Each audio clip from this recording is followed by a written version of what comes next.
Lovro Bizjak, najprej čestitke za prvi zadetek v celjskem dresu in pa seveda za napredovanje v pokalnem tekmovanju. Kako ste sami videli ta obračun? Izjemno zahteven nasprotnik, edini par, v katerem sta se pomerila dva prvoligaša. Hvala lepa. Težka tekma, kar smo pričakovali, ampak smo s fanti naredili eno dobro delo, eno super tekmo odigrali, zdržali do konca in mislim, da zasluženo zmagali.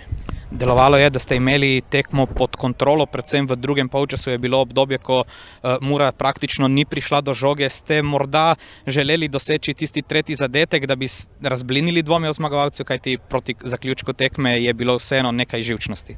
Mislim, seveda se igramo za gole, hoteli smo zabiti čim več, ampak je bilo 2-1 zadost za zmago, za napredovanje in še enkrat čestitke fantom, čestitke vsem za zasluženo zmago.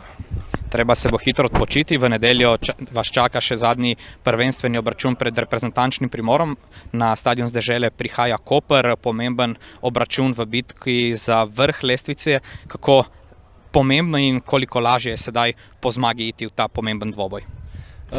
Mislim, pomembno je zdaj se dobro spočiti, narediti regeneracijo in razmišljati o naslednji tekmi, ki bo spet zelo zahtevna, zelo pomembna in narediti vse, da tudi to tekmo dobimo.